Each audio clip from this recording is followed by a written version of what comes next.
This is Scott Spears, and today we remember legendary actor Sherman Hemsley of the Jeffersons, who passed away at age 74 on July the 24th. In her first interview, we will be talking with Sherman's longtime manager and friend, Flora Enchinton. Flora, how are you? I'm doing good. I'm doing okay. Maintaining myself strong. I have to. Flora, I know some of this interview will be difficult talking about your friend Sherman because I know he was more than a client. But let's start out this way. Why haven't you spoken to anybody since his passing on July the 24th? I'm sure you've had calls. I was not in a emotional situation to be able to talk to anyone at that time. It was impossible. I was, it's a nightmare when you go through that, and it's just no words to describe what you go through. I want to talk about the man before we get into any of the other things that have happened since his passing. How did you meet Sherman Hemsley?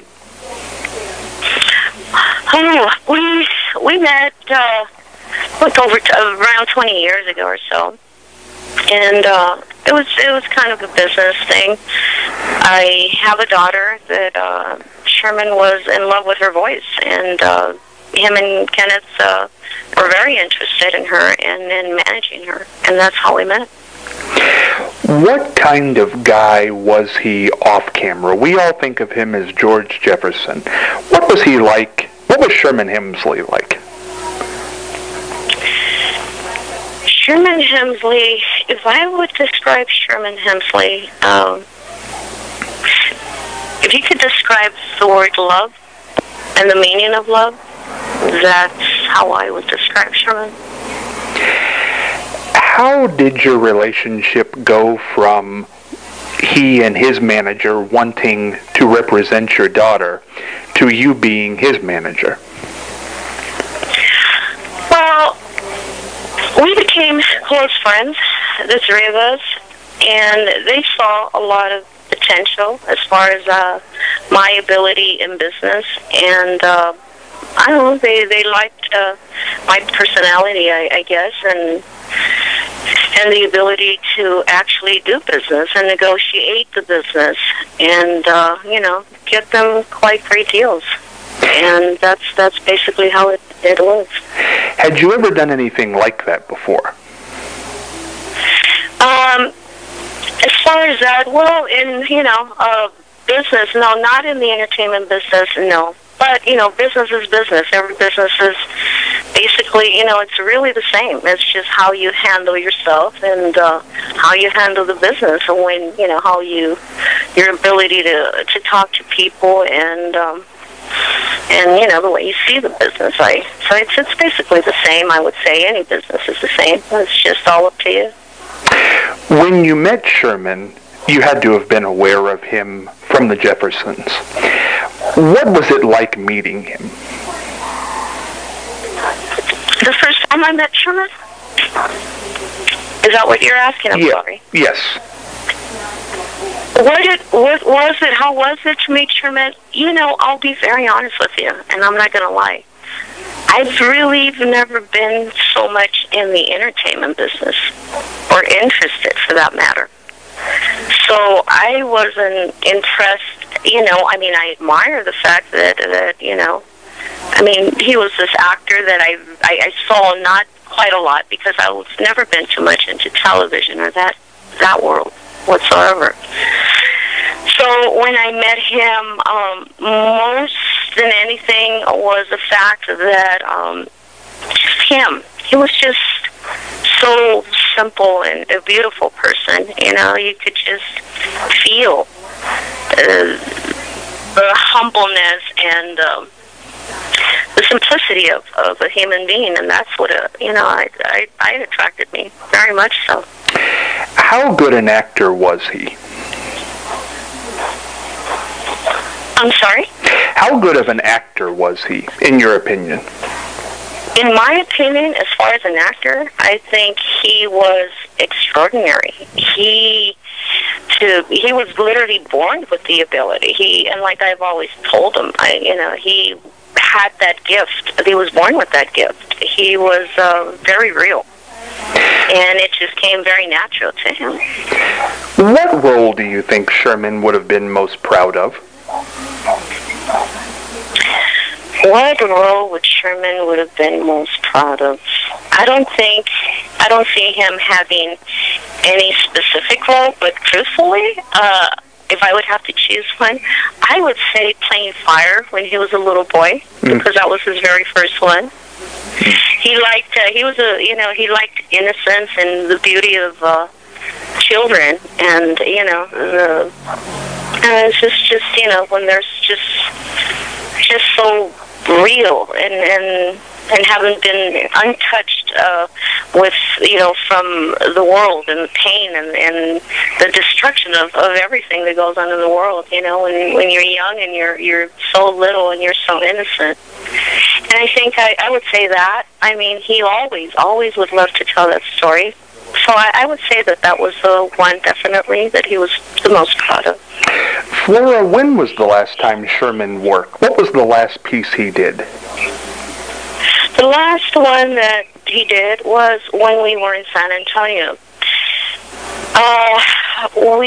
We went and we did Ain't Misbehavin', and that was in January. And we ran that for a month and a half, like 6 weeks. And was he enjoying himself? Oh my God, he was definitely having the time of his life. His preference and his love for music, just amazing, and that he enjoyed doing. So there was, this is a musical piece, so he just loved it. He loved doing that. Did it ever bother him that first and foremost, no matter what he did, that people were always going to see him as George Jefferson? It's hard to answer that because Sherman never let anything bother him at all. He was just so easygoing. Though he really did not like to be called George Jefferson. He really didn't. He always would repeat to people that would address him to that, it's Sherman, my name's Sherman. So, but, no, I don't think it bothered him because, like he always told me, these are character roles that he played, and people loved them, and they grew up with them, and he respected that. And, whatever people wanted, Sherman would give it to them. I mean, the dance,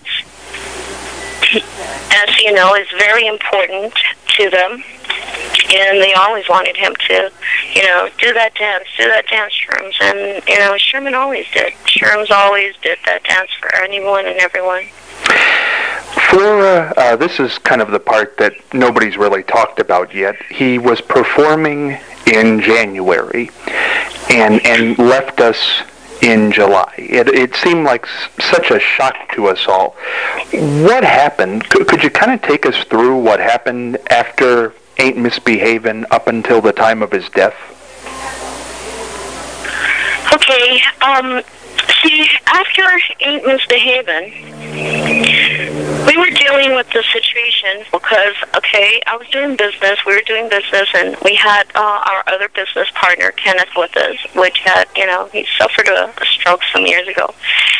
And the three of us would always be together and carry him, Sherman and I, anywhere we went.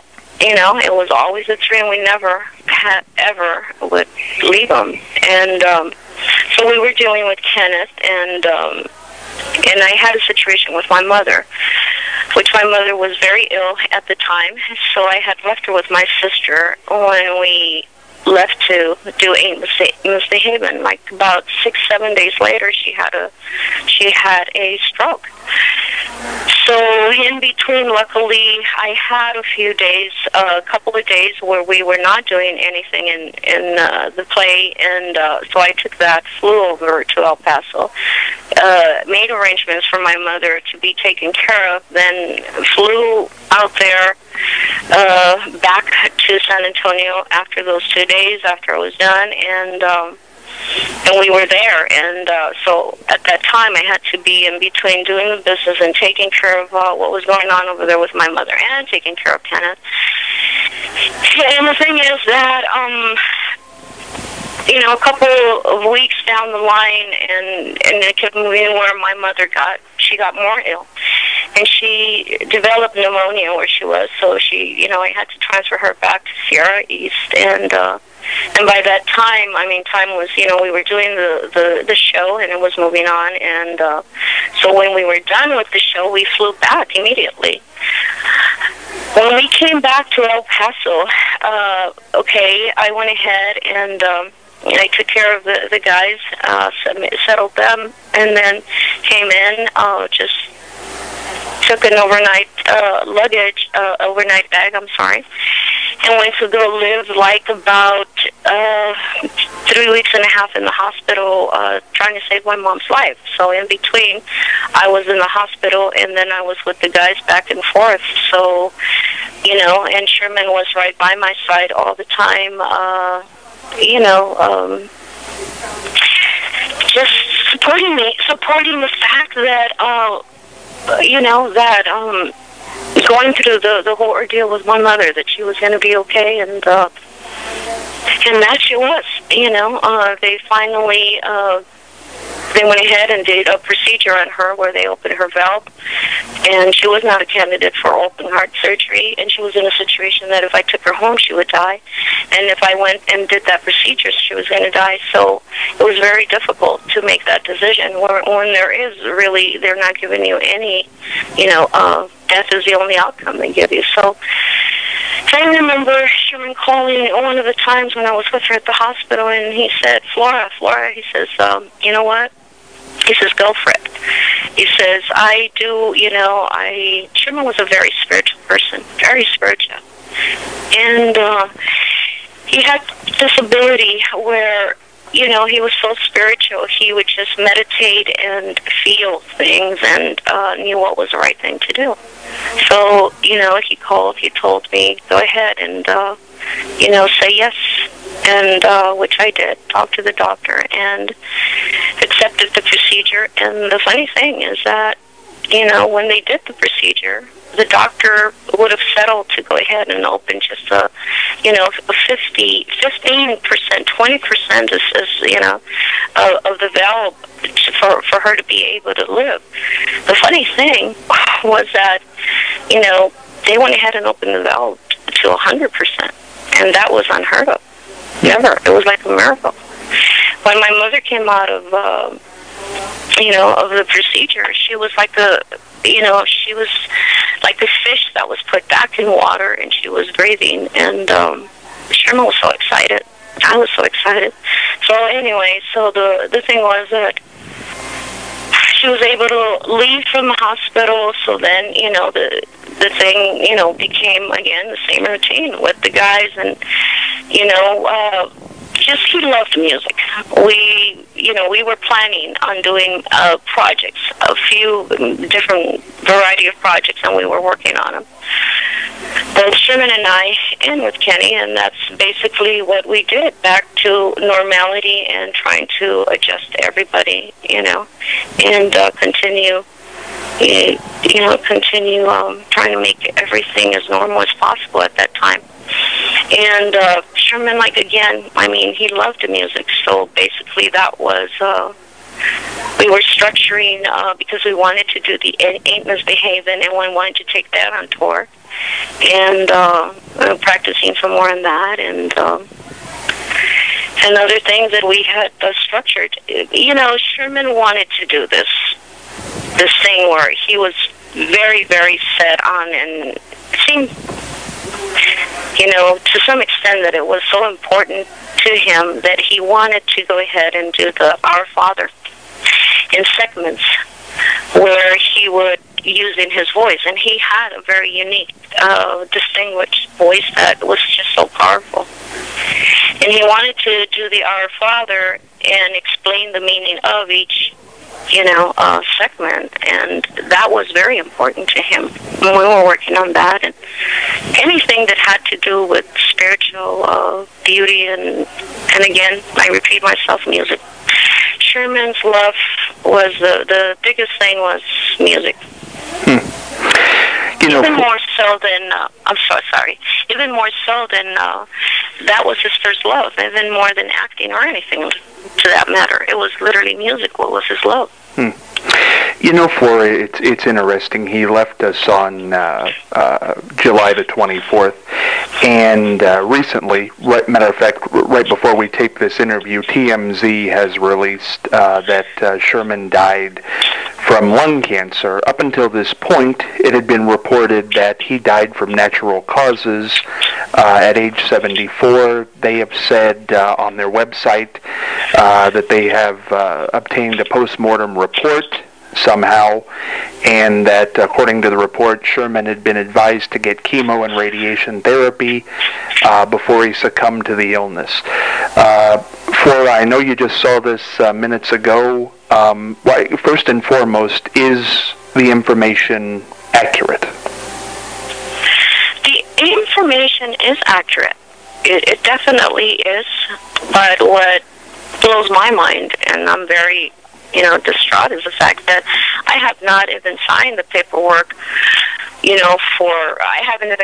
haven't gotten the death certificate because I need to sign it in order for them to proceed with that information. So, it's very eerie, and things like that have been happening where, I don't know why that is happening. It's very disturbing to me for the fact that right now I'm dealing with so many things, and my first and foremost and most important thing right now is making sure everything is done the right way for Sherman, as far as his funeral and what is going to be done for him. And like I said, I still have my mother. I mean, she still has her illness, and I've got Kenneth on the other end as well. And it's hard. It's very, very hard. And I wish that would be respected. But I guess, you have no control how people are, and it is what it is. Since now that we know that Sherman did pass from lung cancer, when did Sherman know that he was ill and that something was wrong? Well, literally what had happened was that one day Sherman just developed this, it was just like a swelling. And so that particular day, I rushed over, and we went ahead and we went to the doctor.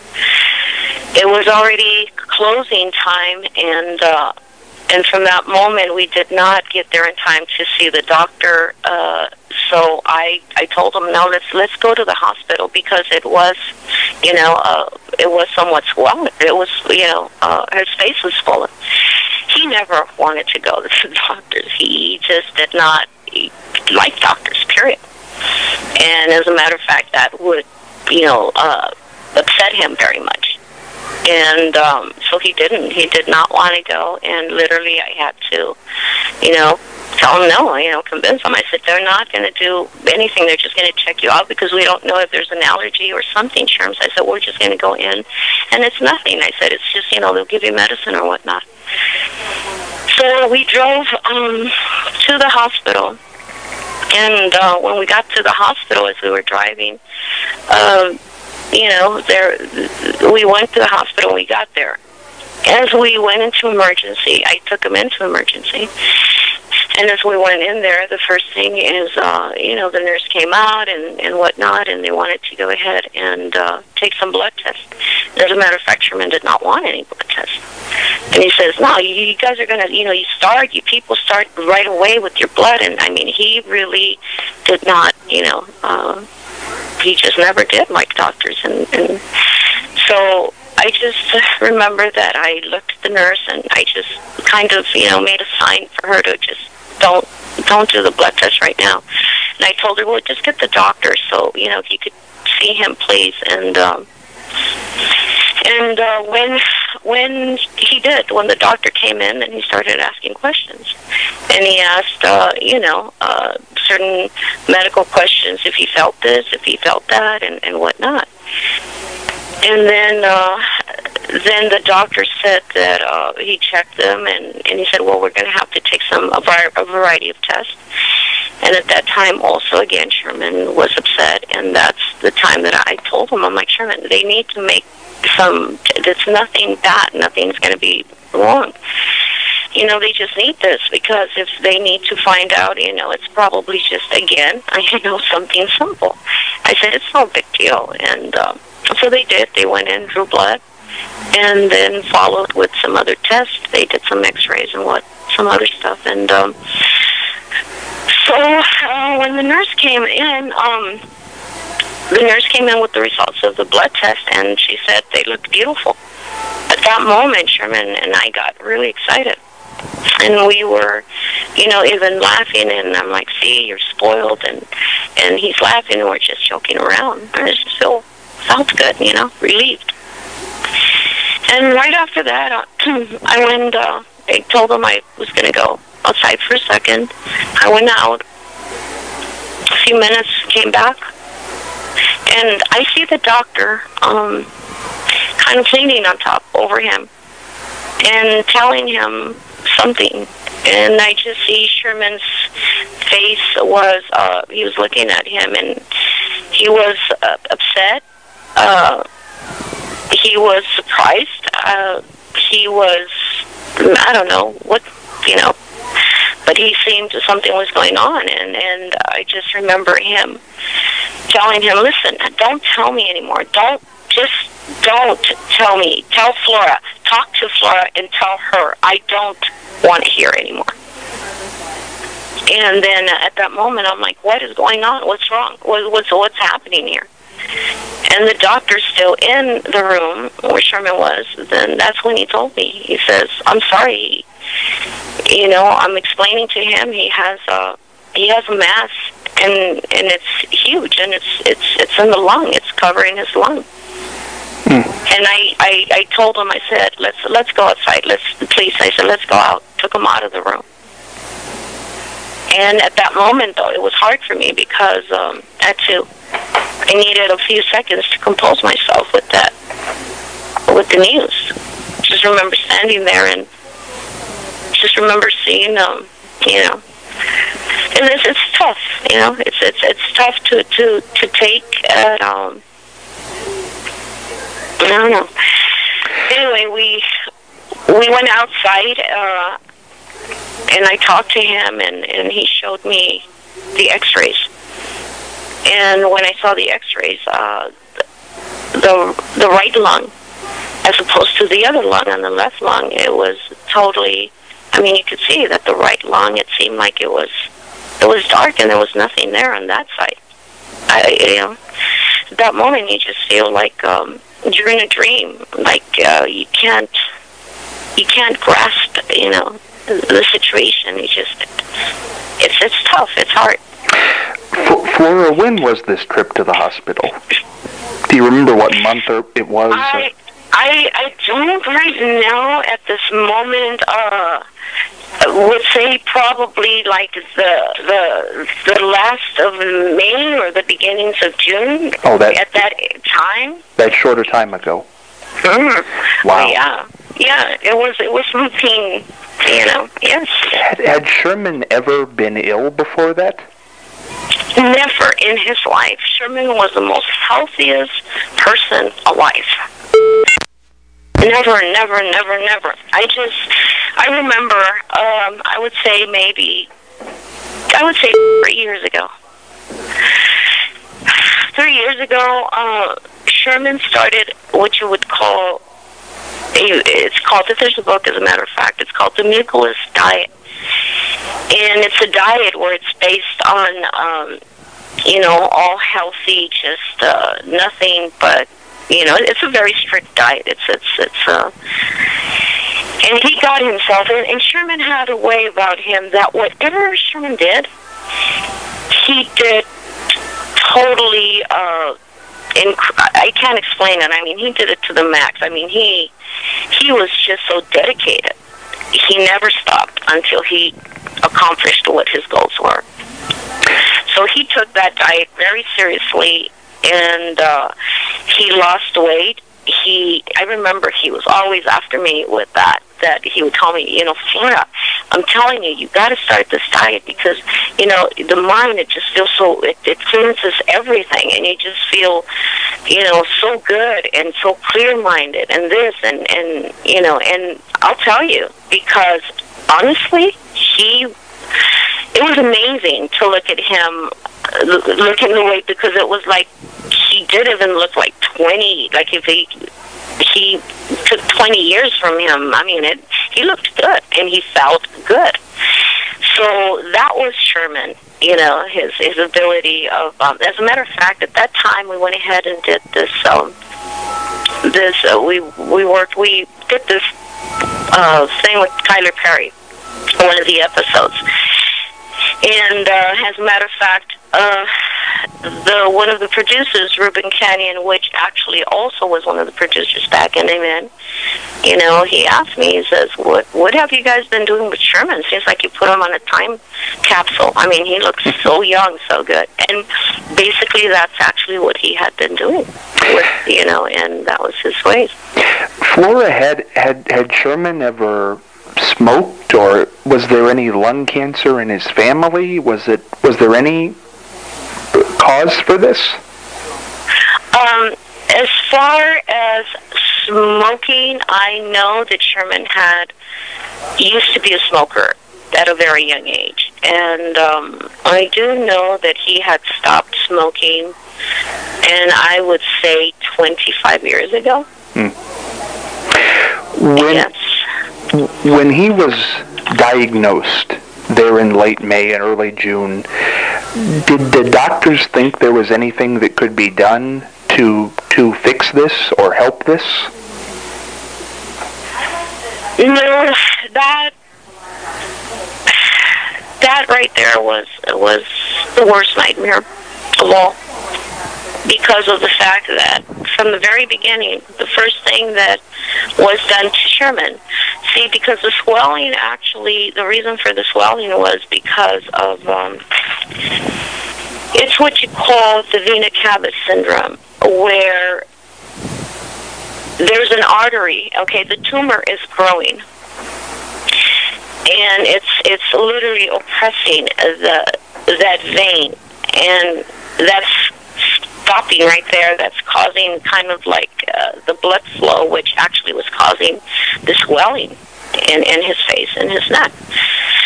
And so the first procedure that was done was an amazing doctor, amazing cardiologist, which was actually the doctor that saved my mother's life. And Sherman admired and loved that doctor because of what he had done for my mother. And so he's the one that did the procedure, and he put a stent on Sherman, okay, and took him in, and that procedure was done. So at that moment, I don't know, call it dreaming or call it whatever you want to call it, but to me, I don't know, I was waiting, I remember outside in the hall when they had when they were doing that procedure, and excuse me, when the doctor came out after the procedure, I was waiting for the outcome, and the doctor looked worried. I mean, I know this doctor, and there was a worried look on his face, and he told me straight out. He said, Sherman is not going to live long. Sherman doesn't have no more than a month and a half, 2 months to live. Did Sherman ever know that? Oh, yes, definitely. From the beginning. When he knew that... From the beginning, the doctors, I'm so sorry, Oh, no, doctors are go very, ahead. That's the thing, Scott, you know, in my heart, doctors, that's one of the things. They want the patient to know, and, you know, and they feel that, and I guess in a sense, you know, it has to. I don't know what to make of it. Sometimes is it they have to know that, definitely, because the story follows where, you know, I'll explain later, but go ahead to your question. I'm sorry. When he found that out, that here going from performing in the beginning of the year and feeling fine when he went to the hospital, except for this little bit of swelling, to he only has a couple months left to live, how did he take that in? How did Sherman take it in? He had a way about him that in the beginning, I guess, I don't know if it was really him trying to comfort me, you know, or me trying to protect him. It was always, it's just that it was just so unreal to both of us, and I had to maintain myself strong. But literally, the thing is that Sherman's way of dealing with him, Sherman always used his mind. You know, whatever he put in his mind, he put out there. Flora, what was the last month of his life like? The last month of his life, he just wanted to be with Kenny and me and him. And we spent hearing music and just trying to have the more, you know, normal life and be positive that, you know, he wanted, what Sherman always wanted and expected from me was just give him that, you know, be positive, never negative. You know, Flora, it's kind of interesting. I've done an interview with Marla Gibbs, who I understand was a showbiz friend. He didn't tell anybody. Marla didn't know that he had this or that he was going to pass. Did he tell anybody? He didn't want to.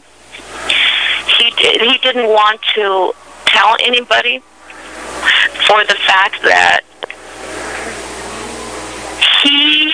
Sherman went with the I would say mentality. See, because this is what the doctor told us. The last time we were there, the doctor specifically told both Sherman and I that there was absolutely nothing that medicine can do for him, due to the fact that it was one of the rarest cancer, and it was rare, and it was aggressive, and there was nothing absolutely that could be done. Sherman at that moment, that was when, you know, because it had been Sherman's decision what he wanted to do. He wanted, due to the fact that radiation, you know, had been an option, okay, but it wasn't an option to cure him. It was an option. Well, it was an option. I mean, you know, and so the thing is that when radiation was brought up, at that moment, whether he was going to have it or not, you know, was totally going to have to be Sherman's decision. For the fact that that's one of the things that Sherman and I talked about, and I told him, I said, Sherms, I said, I will be by your side at all times. We'll pull together through all this. I said, but, you know, this is your life. This is your body. This is not a business deal. This is not, you know, this is your life. This is your body. I said, and nobody knows inside your body or what, you would want to do or try more than you. Now, whatever you decide to do, I said, you tell me, and we'll just do what you want us to do. I said, do you want my opinion? What I would want you to do? I said, we can talk about that, but I can't make that decision. And I couldn't. And so the thing was that we talked about that, and I asked him how he felt about that, and literally, because I wanted to. It's difficult decisions. I mean, you want to try anything in this world, anything. But then at the same time, you can't choose, especially something like that, and especially being in the situation where Sherman was, to go ahead and put him through, something like that as far as me making that decision. In no means would I ever do that. So it was basically, we talked about that, and the thing was that Friday, he went ahead and he told me, he desperately said, you know what, I don't want to, Flora. And honestly, from the beginning, he would get very upset because he would tell me, Flora, that's poison in your body. That's literally poison what they put in your body. And, Flora, when he passed away on Tuesday, July the 24th, can you tell us, I understand it's personal, but could you tell us the last time you saw or spoke to him, what it was like, and was he feeling okay under the circumstances? What was it expected that it was going to happen that quick? We never thought about it happening whatsoever. Sherman and I held on, to the fact that we just said, no, it's not going to happen. We tried everything as far as he wanted to go back to just healthy food, which he did. We did a lot of juicing, a lot of just organic vegetables, fruits, and just healthy food. Again, I mean, he did it so like himself, and he ate very good.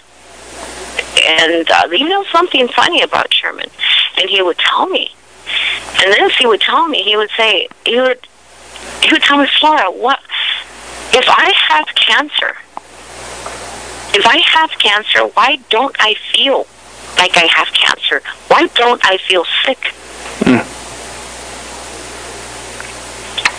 And that was rare. He never had a bad feeling. He never. This is what he wanted to understand. He wanted to make something of, as far as, and that was very rare, because this is what he could not understand. If I have cancer, he would tell me, why don't I feel like I have cancer? He would say, what does cancer have to feel like? And this is what was Sherman ever, because my dad passed away from cancer. My brother this past December passed away from cancer. And my brother's death was very fast and quick too. And but my father's death was my father did. He suffered. He and I saw the pain in cancer, but I don't know if my dad suffered from cancer, or if the pain was from cancer, or if it was because my dad did have chemotherapy and radiation.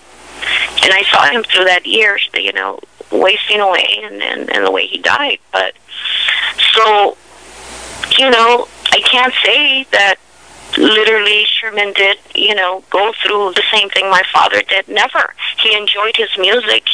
We talked for so much. Kenny, him, and I, we lived the same life, and he kept saying, at moments what would bother me more than anything were the swelling. on the upper part of the body.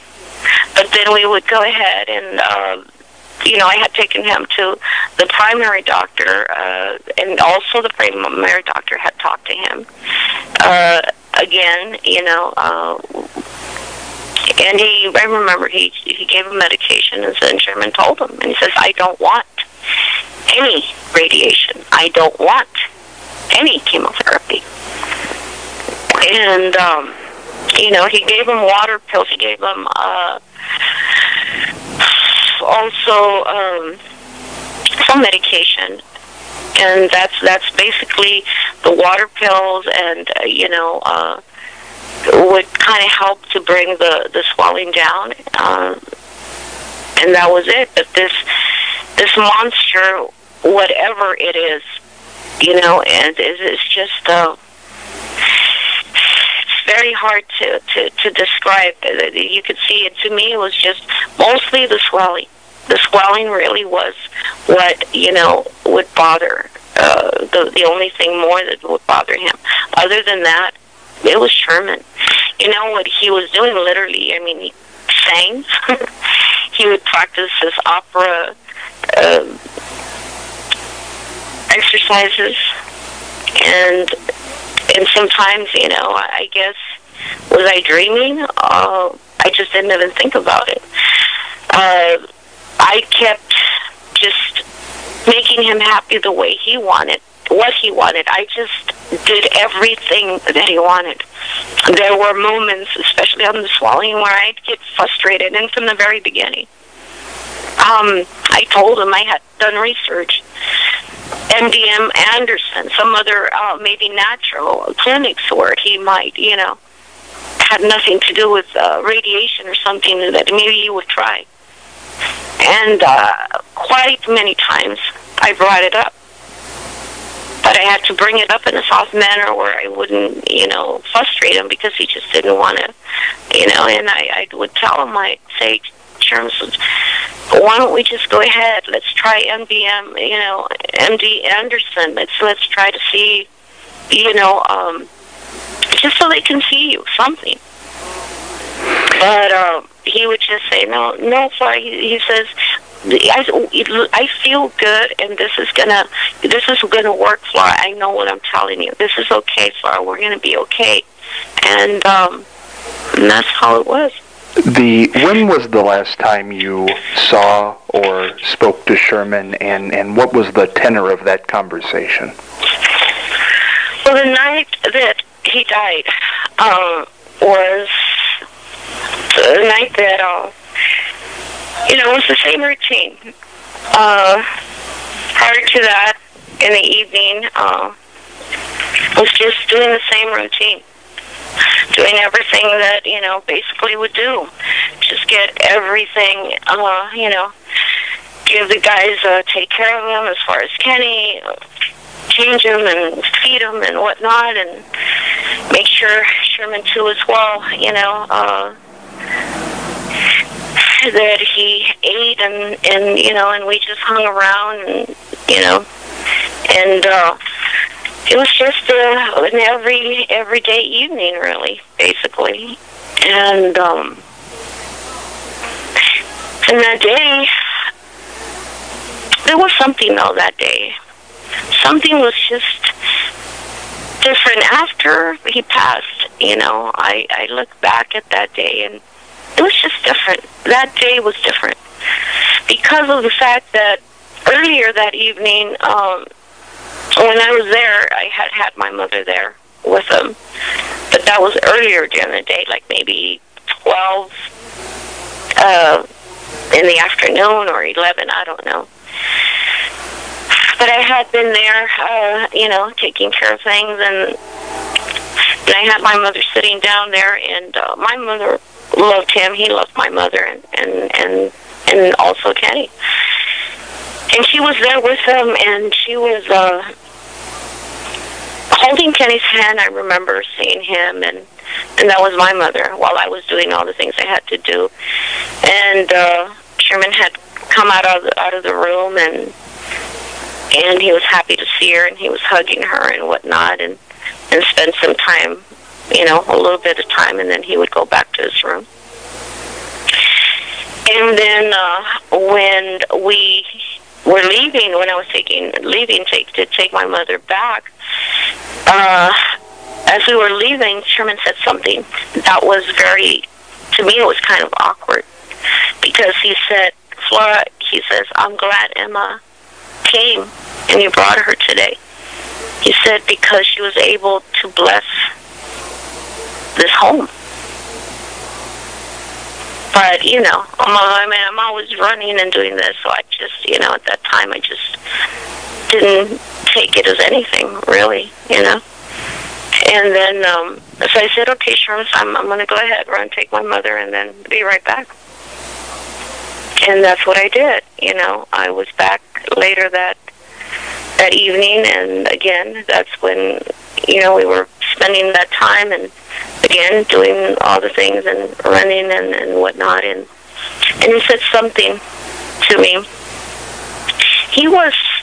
I remember that he was kind of like more quiet that night. Something about him, like I don't know, it's like those things that when at that precise moment you really don't think, especially if you're busy or you're doing this, but then later on you think about how funny, how things really were different, and you just don't realize it at that time. But I remember that like one of the times when I was in the bedroom with him and doing some stuff and I was changing his bed. I remember that he says, God, Flora, he says, how do you do it? He says, how do you do it, Flora? He says, how do you do it to go ahead and always try to keep things together? And you do this and you do that, and you still somehow, with so many things, having to do so many things, you still manage to keep it together, Flora. He says, you must be exhausted. And I remember saying, you know what, Sherman? I said, yeah. I said, yeah, he said, my body might be, I said, and it might hurt. I said, just like your body hurts too, and how you feel, and I do. I said, but you know what, Sherman? As long as we never let our spirit hurt or break, I said, we're going to make it. We're going to be okay. I said, we will be okay. And then I remember telling him, the thing about me is that I said, if only I could sleep, I said, just sleep a little bit, a few hours. I said, I'll be fine. I said, I'll be fine, Sherman. And then he told me, he says, Flora, you do need to sleep. He says, and you're going to sleep. That's the funny thing right there. And he said, you're going to sleep, and I need to sleep. And we both are going to sleep, and we're both going to be okay. And, but again, we're having a conversation about, because I can never. And then, this is funny, and I'll never forget this. See, every time, for the longest time, that we were always together, and this actually started happening when we were in San Antonio. We have this thing about putting the song for the three of us. And the song is, it's called Unbroken Spirit by John Anderson. And he loved John Anderson. And that song, he would always put it when we were together, and he played it a lot. So he continued more so than ever as we would struggle to go ahead, and when either I was running, doing things, and we were there putting, things, he would always put that song over and over to play it. It was like something about that song with us. But he was doing it, he would always play that song when we were there during the, at the time we were just doing things, but this time it was different. This time, I remember that at the end, that he said that when, again, when back to the thing that he said, we both, we're going to sleep and we're going to be okay. Then he looked around the room, because it was already at the end.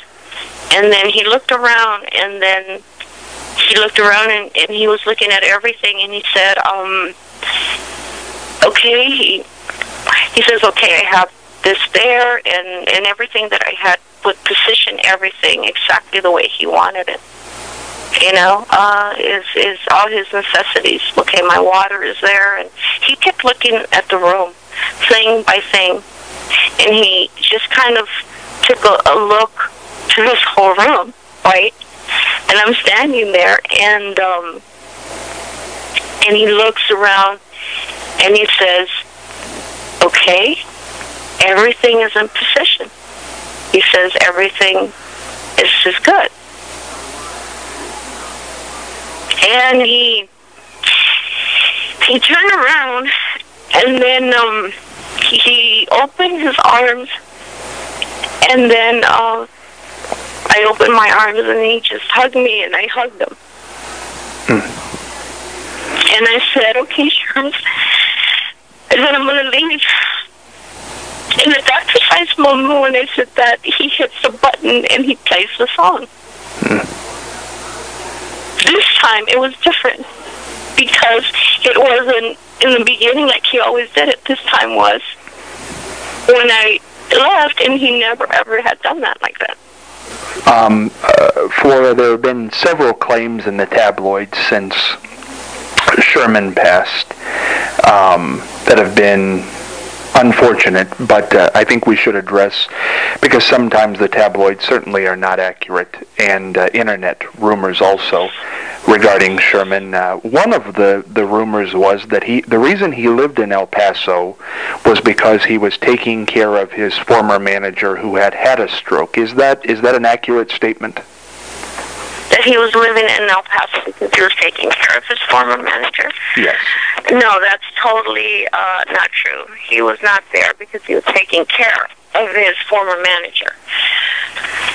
He was there because he was in El Paso, because that's actually, that made him happy. Because who was here was the people that he loved, which literally was Kenneth and myself and him. It was the three of us. And that was one of the reasons why he was here. My mother she's older, and I've never wanted to abandon her whatsoever. So that's one of the reasons. But the thing is that, we made a life here, and Sherman was very happy here in El Paso. People have always given him what he always wanted, which was that peace and simplicity that he loved so much. And he loved that. He loved to be real. There was another rumor, Flora, that Sherman had been involved with drugs to some degree. Did you ever see anything like that? Drugs with Sherman? Never. I was with Sherman for many, many, many years.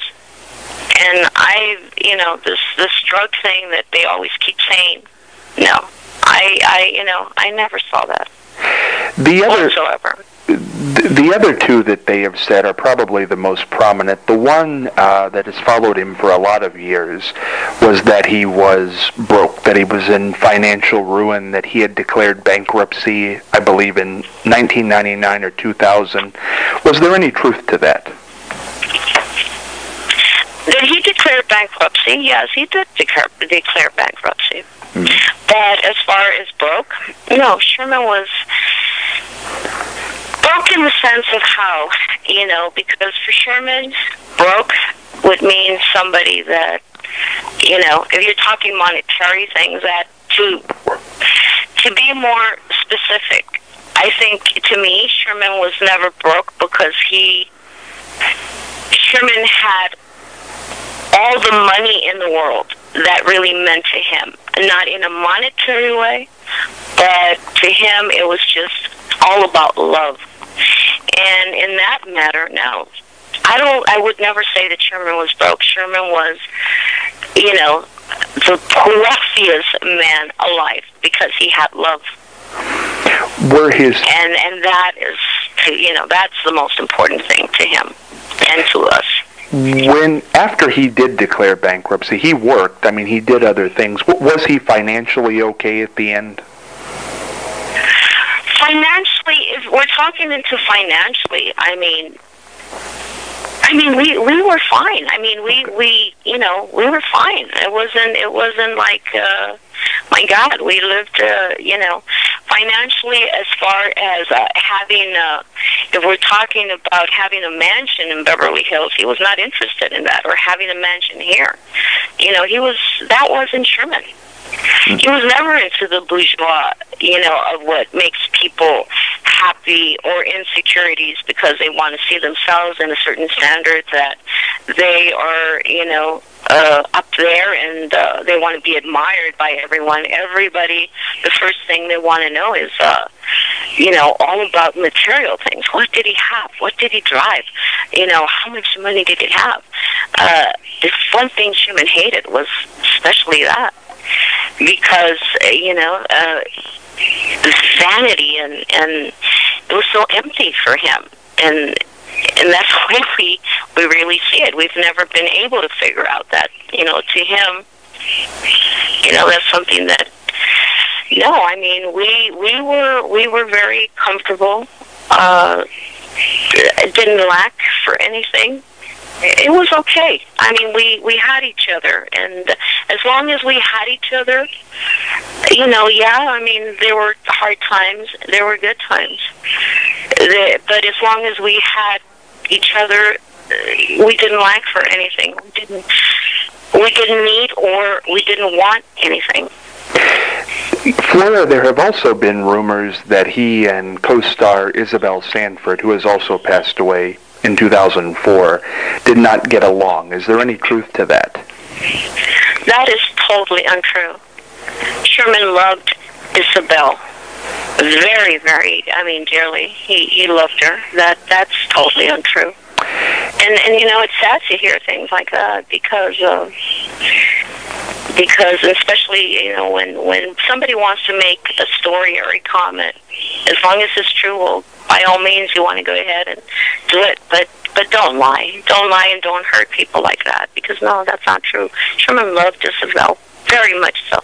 The internet regarding Sherman Hemsley for a while, and one of the main rumors has been that he was gay or bisexual. What is the truth behind that? The truth? He was neither nor. He loved everyone in the whole world. So, therefore, as far as, as a way and vicious in the way whoever's trying to put that, obviously, is people that are obviously frustrated that wanted to probably date him, or, and they're probably upset because Sherman never gave him the time. Could be. It very well could. Did he ever regret not getting married and having kids? He always told me that as far as the children, he would always say, why would I want to get myself into problems? I'm happy the way I am. We would talk about that. As far as children, he loved children. Oh my God, I think that's one of the things he loved the most, if any, was the innocence of children. Because he would always tell me about how, when you're young and you're little and you're so innocent and you have not been corrupted by the world. So as far as him having children, no, he never had any intentions whatsoever or regretted having. On the contrary, he was happy that he never did. And the reason for that is that he would always tell me that why would he even bring more children into this world to suffer, especially the way the world was. He was never going to do that. But I'm pretty sure that if he would have ever, oh my God, whatever child would have come into this world that would have been his, that child would have been the luckiest of all, because he would have been amazing as a father. Flora, the final question I have on all this, and I certainly thank you for your time and honesty here, with the way things have been handled, much like the TMZ article coming out, announcing what he died from, announcing that he had refused chemotherapy and radiation, the things that have been released to the tabloids that do echo truth in some way that you have not released. How does that make you feel? What do you think is going on there? You know, Scott, it worries me. It worries me very much because of the fact that I feel that needs to be investigated, because that's very, very odd, and there's been a lot of things that have been very weird that definitely need to come out in the surface, and definitely that they are. But I just feel that this is private information, that it's inside the system as far as how they literally got their hands in this matter. I mean, it definitely needs to come out, because it's a very serious matter, and I just don't get it, and it's scary at the same time, because if they were capable of that, for what reason was it done? What were the intentions? What are they thinking? What are they doing? Why are they doing this? There are so many things that have been done, and you know, it makes me just feel very uneasy. You know, very, very uneasy. I mean, nobody was around whatsoever on our turmoils in life, when we struggled and when we went through everything, whether we struggled or not through our lives. It was us three. It was trying and whatnot, but nobody came to help us. No one ever came to ask if we needed help, if everything was okay.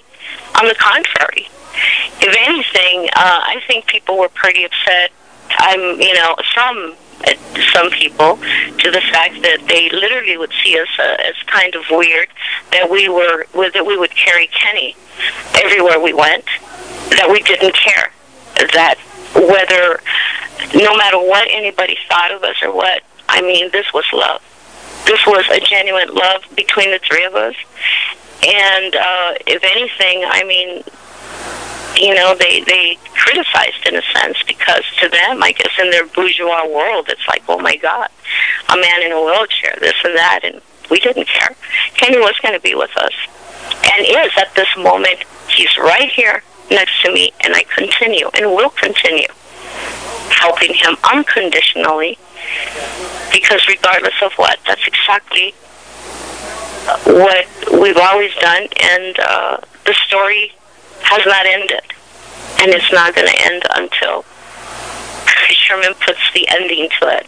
And believe me, I don't feel in my heart that he has gone anywhere. I just feel that he has grown tremendously, and that, you know, he's bigger than ever now, because Sherman is Sherman, and, you know, his spirit is just too beautiful. In my opinion, one of the most underrated actors of all time, and we're going to have those videotapes and DVDs and certainly memories for a long, long time to remember this great actor.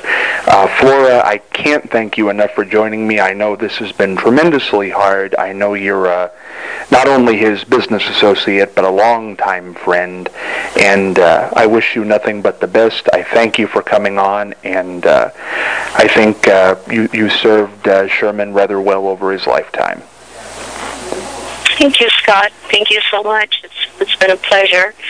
And maybe somewhere, you know, somewhere near, and we can definitely have another interview, and maybe I will feel a little stronger, and I could definitely be able to explain a lot more things that need to be explained, and the world needs to hear about, most definitely. Well, I thank you, Scott. Thank you, Flora. Take care. You too. Thank you. Bye-bye.